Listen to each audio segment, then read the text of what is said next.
করছে, কিছু মানুষ সাপোর্ট করছে। বাধা সৃষ্টির মানুষ পৃথিবীতে হযরত আদম আলাইহিস সালাম থেকে নিয়ে কিয়ামত পর্যন্ত এই ইসলামের প্রচার প্রসারকে বাধা স্বরূপ চিরদিনই আছে, চিরদিনই আসছে, চিরদিনই থাকবে।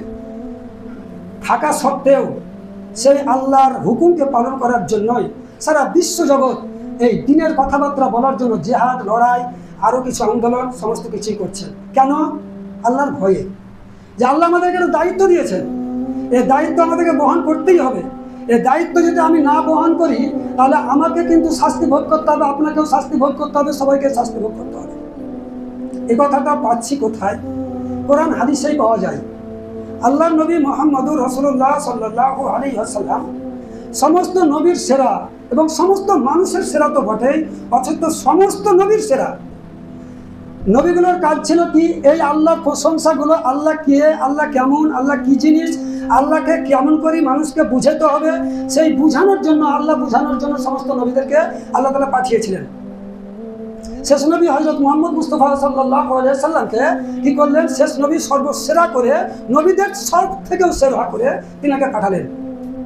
আল্লাহ তাআলা নবী মুহাম্মদুর রাসূলুল্লাহ সাল্লাল্লাহু আলাইহি ওয়াসাল্লামকে বলছেন যে দেখো, তোমার কাছে এই কোরআন আমি কি করলাম? অবতীর্ণ করলাম। সেটা কি? জিবরিল মারফত বা কিছু ওহী মারফত তোমাকে আমি পাঠালাম, তোমাকে দিলাম। এই কোরআন যে তোমাকে দিলাম তোমাকে জেনে থাকার জন্য নয়, তোমার অন্তরে ভরে রাখার জন্য নয়। এই কোরআন তোমাকে মানুষের কাছে প্রচার করতে হবে, ছিটিয়ে দিতে হবে, ছড়িয়ে দিতে হবে। এটা ছড়িয়ে দেওয়াটা নবীদের কাজ এবং আলেম ওলামাদের কাজ, এটা ছড়াতেই হবে। নবীজি সাল্লাল্লাহু আলাইহি ওয়াসাল্লামকে আবার বললেন যে এই কোরআন এমনই একটা জিনিস, এই আমার এই বাণী এমনই একটা জিনিস, এই বাণী হচ্ছে ভালো মন্দের পার্থক্য করার একটা যে হাতিয়ার, এই ভালো মন্দের পার্থক্য এ করবে। অতএব আপনাকে আমি এই কোরআন দিলাম, এই কোরআন প্রচার করতেই হবে। তবে জেনে রাখো, এই কোরআন যদি তুমি, এখন মানুষ দুশ্মন হবে বলে এখানে আদেশও আছে, এখানে নিষেধও আছে, এখানে এই জিনিস হালাল সেটাও আছে, কোরআনে হারাম সেটাও আছে, কি করতে হবে সেটাও আছে, কি করতে হবে না সেটাও আছে। অতএব দেখা গেল যে তুমি এই আদেশ আর নিষেধ করতে গিয়ে হয়তো দেখা গেল অনেক মানুষ তোমার কি করলো? বিরোধিতা দাঁড়িয়ে গেল, তোমার কথা শুনে না। এমনকি তোমার চাচা, তোমার বাবা, তোমার ভাই, তোমার বন্ধু, তোমার নিজের আত্মীয় স্বজন পর্যন্ত হয়তো তোমার এই কথাটাকে মেনে নিতে পারছে না। না সৎ উপদেশকে মেনে নিতে পারছে, না অসৎ কাজে বাধা দিলে সেটাকে মেনে নিতে পারে। কিন্তু মেনে নিতে পারে না বলেই তুমি মনে করছো করবা যে আমার এই কথা বলতে গিয়ে হয়তো দুশ্মন হয়ে যাবে, আমার দুশ্মনী বেড়ে যাবে। তাহলে তুমি যদি সেটাই মনে করো, আর তুমি যদি ওই মনে করে ওই কোরআন ও হাদিসের কথাগুলোকে যদি তুমি গোপন রাখো আর যদি না প্রচার করো দুশ্মনের ভয়ে, তাহলে তোমাকেও কিন্তু আমি এই নবীদের সেরা হলেও তোমাকে আমি কিন্তু জাহান্নামে নিক্ষেপ করতে আমার একটু কোনো দ্বিধাবোধ হবে না। দায়িত্ব কেমন? এটা দায়িত্ব, এটা নবীগণের যেমন দায়িত্ব, নবীগণ সাল্লাল্লাহু আলাইহি ওয়াসাল্লাম আমাদের উপরে দায়িত্ব দিয়েছেন। নবীজি সাল্লাল্লাহু আলাইহি ওয়াসাল্লাম মরণকালে বলেছেন যে আমি তোমাদেরকে এই যে কোরআন পাঠালাম, এই কোরআন যে আমাকে দিয়েছিল, এই কোরআন যে তোমাদের কাছে আমি প্রচার করেছি, আমি ঠিকমতো প্রচার করেছি না করিনি? তারা বলেছেন হ্যাঁ করেছেন। তাহলে এখন তোমাদের উপরে দায়িত্ব থাকলো এই কথাগুলো বলা, এই কোরআনের প্রচার করা, এই হাদিসের প্রচার করা, সত্য কথা বলা, মিথ্যার প্রতিবাদ করা, অন্যায়ের প্রতিবাদ করা, ন্যায়ের আদেশ করা। এটা তোমাদের দায়িত্ব, তোমরা সাক্ষী থাকো। হ্যাঁ তখন বললে হ্যাঁ আপনি নিশ্চয় আপনি প্রচার করেছেন পুঙ্খানুপুঙ্খভাবে। নবীজি সাল্লাল্লাহু আলাইহি ওয়াসাল্লামকে বললেন এই কোরআন এমনই একটা জিনিস, এইখানে এই কোরআনে এমনই একটা জিনিস আছে, এমনই জিনিস আছে, এই কোরআন তুমি যদি সম্পূর্ণ তো তোমাকে প্রচার করতে হবে। তবে তুমি এই কোরআন যত প্রচার করবে, যত তুমি মানুষের কাছে বলবে, তত তোমার দুশ্মন বাড়বে। কি বলা হলো? তত তোমার দুশ্মন বাড়বে, তোমার ভাই বিগড়িবে, তোমার চাচা বিগড়িবে, তোমার আত্মীয় স্বজন বিগড়ে যাবে, তোমার অমুক তমুক যত আছে সব তোমার বিগড়ে যাবে এই কোরআন। তাই বলে বিগড়ে যাবে বলে তুমি যদি এখন গোপন করে রাখো তোমাকে রেহাই দেওয়া হবে না।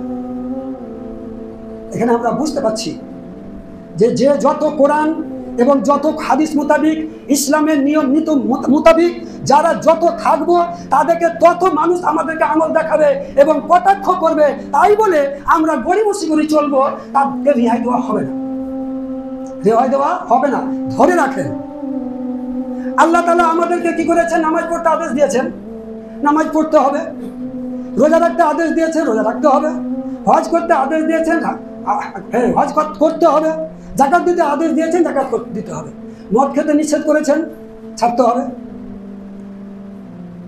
জুয়া লটারি ইত্যাদি এগুলো করতে নিষেধ করেছেন, ছাড়তে হবে। যদি দেখা যায় যে আমার বন্ধু পর্যন্ত মদ খাচ্ছে, জুয়া খেলছে, লটারি কাটছে ইত্যাদি, গান বাজনা থিয়েটার ইত্যাদিতে লিপ্ত আছে, আমার মুসলমান ভাই আছে, আমার ভাই আছে, আমার চাচা আছে, আমার নানা আছে, আমার ফুফে আছে, আমার খালা আছে, আমার ইত্যাদি আরো কেউ আছে, এখন সেখানে না যায় কাজ হচ্ছে। আমি কি করছি? বড় নামাজি, আমি বড় রোজাদার, আমি বড় হাজি, আমি বড় হাফেজ, আমি বড় গাজী, অনেক কিছু। আমি কিন্তু সেই জায়গাতে গিয়ে গড়িমসি করি, সেখানে গান বাজছে সেখানেও ডুড়ি মারছি, যেখানে মদ খাচ্ছে সেখানেও ডুড়ি মারছি। কেন? আমার আত্মীয় চটে যাবে, তার জন্য। কিসের জন্য? আত্মীয় চটে যাবে। অতএব আমাকে ও বাজাচ্ছে তো কি হলো, ও গান বাজাচ্ছে তো আমার কি হবে? ওখানে আমাকে যেতেই হবে, তা নাহলে তো আমার চাচা বাবা থাকবে না। আল্লাহর নবী সাল্লাল্লাহু আলাইহি ওয়াসাল্লাম বলেছেন, আল্লাহ বলেছেন তোমাকে ওই দিন তোমাকে বলা হয়নি তোমার আত্মীয় তুমি বজায় রাখো, কিন্তু তোমাকে ওই জায়গাতে গিয়ে ওরা যেখানে রং তামসা নাজায়েজ ভাবে করবে, যে জায়গাতে আপনার গান বাজনা থিয়েটার হবে, সেই জায়গায় তোমার যত বড় আত্মীয় হোক, সেই দিন আমি শরীক হব না। আর যদিও একেবারে নিরুপায় হয়ে যাওয়া যায়, তাহলে সেখানে পর আপনার ভিন দেশে তো মানা যাবে। হয়তো আমার গ্রামের লোকের কাছে আমার এমন একটা পজিশনে পড়বো যে উপায় নাই, তখন আমি নিরুপায় হয়ে একটা লোক কেবল তার কাছে একটু সাক্ষী দেওয়ার মতো যে আমি গিয়েছিলাম, এতটুকু চোখে নজর দেখার মতো যেতে পারি, সেটা আলাদা জিনিস। কিন্তু ভিন গায়ে তো আমার উপায় আছে, ভিন্ন গ্রামে তো আমার উপায় আছে। আমার বিয়েতে ওইখানে গেলাম না বলে আমার আত্মীয় চটে যাবে? যদি আত্মীয় যে চটে, তার মানে এক কথায় তার মধ্যে দিন নাই, ধর্ম নাই, কোরআন নাই, হাদিস নাই, নামাজ নাই, কিচ্ছু নাই। ওর সাথে আমার আত্মীয় চটলে কি হবে? কি হবে? এই জন্য বলা হচ্ছে যে আমরা আমাদের মন মুখ এক করব। আল্লাহ নবী সাল্লাল্লাহু আলাইহি ওয়াসাল্লাম বলেছেন, যার মন মুখ এক নয় তা সে মুসলমান নয়। যার মন মুখ এক নয় সে মুসলমান নয়। আবার যার মন মুখ এক নয় সে কি জানেন? তার থেকে দূরে থাকো। আমার আত্মীয়তা থাকবে, অন্য সময় থাকবে। ওই সময় আমার রং রসিয়ার সময় আমি যাবো না, থাকবো না, আমি ওই জায়গাতে আমি করবো না।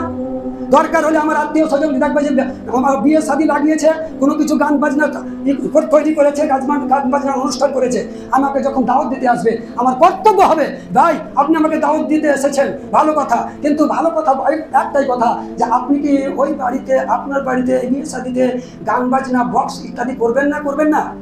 যদি বলে করবো না, ভাই আলহামদুলিল্লাহ আপনাকে আমি করতে নিষেধই করবো, আপনারা করেন না, কিন্তু আপনার ওই খানা পানিতে আমি যাবো না। যদি তার ইমান থাকে সে বাদ দিবে, যদি ইমান না থাকে তাহলে আপনি না গেলেও সে রাগ করবে না। হ্যাঁ, ইমান যদি থাকে আপনি না গেলেও রাগ করবে না, কেন? যদি মুসলিম হয়। আর যদি ও অমুসলিম হয় তাহলে আপনার ওই কথাকে তাচ্ছিল্য করে বলবে। এবার আপনি হয়তো সেদিন আপনি অ্যাটেন্ড করতে পারলেন না, তার জন্য তখন বলবেন এ তো আমার বিয়েতে আসেনি, আমি ওর বিয়েতে যাবো না। আসলো না, কি হবে? আমি তোমার মতন তো বক্স বাজাইনি, আমি তোমার মতো তো বেটার বিয়েতে পণ লাইনি, আমি তো তোমার মতো তো অন্যান্য কাজ তো আমি করি নাই, তাহলে আমার বিয়েতে তুমি আসবা না, সেটা তুমি আখেরাতে বুঝবা। কিন্তু তোমার বিয়েতে না যাই কাজের জন্য যাইনি, অতএব তোমার সাথে আমার আত্মীয়তার সম্পর্ক কাটেনি, সেই দিন আমি যাইনি। কিন্তু আমার ভাই আছো, বন্ধু আছো, চাচা আছো, বাবা আছো, ইমানদার হলে তুমি মেনে নিবা, আর যদি না হও তাহলে তুমি এখন এটাকে নিয়ে রাগ করে থাকো। এই রাগ করাতে কিচ্ছু হবে না। আল্লাহ বলেছেন, যদি তুমি দুশ্মনী করতে হয় তা আমার জন্যই করো, আর যদি দোস্তি করতে হয় তা আমার জন্যই করো। তাহলে আমি কার জন্য ওখানে দুশ্মনী করছি, আবার ও দুশ্মন হচ্ছে, দিনের কথা বলতে গিয়ে সে দুশ্মনী করছে, তখন কি আমার আত্মীয়তা কাটছে? কাটুক। যাই হোক, আমরা মুসলমান, আমরা মুসলমানের মতো আমরা চলবো ইনশাআল্লাহ। নবীজি সাল্লাল্লাহু আলাইহি সাল্লামকেই বলেই দিয়েছেন যে এই কোরআন এমন একটা জিনিস এটা ভালো মন্দের পার্থক্যকারী। এই কথাগুলো বলতে গেলে বহু মানুষ দুশ্মন হবে। হয়নি? হয়নি? নবীজি সাল্লাল্লাহু আলাইহি সাল্লামের প্রতি কত মানুষ বন্ধু ছিল আর কত মানুষ দুশ্মন হয়েছিল? আইয়ুব আলাইহিস সালামের সময় কত মানুষ বন্ধু আর কত মানুষ দুশ্মন? ইব্রাহিম আলাইহিস সালামের সময় কত মানুষ বন্ধু নবী ইব্রাহিমের, আর কত মানুষ শত্রু? নূহ আলাইহিস সালামের সময়ে কত মানুষ বন্ধু আর কত মানুষ শত্রু? নূহ আলাইহিস সালামের সময় মাত্র 950 বছর ধরে এই কোরআন ও হাদিসের কথাগুলো মানুষের কাছে প্রচার করেছেন।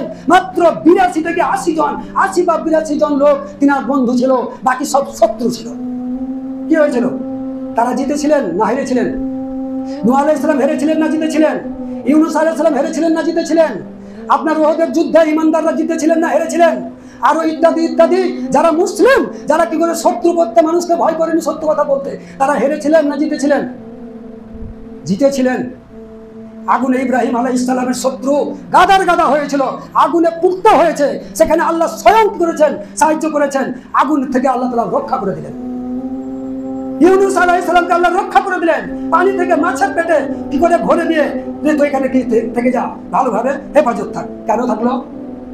আমরা এখন কি করবো? গড়িমসি করবো।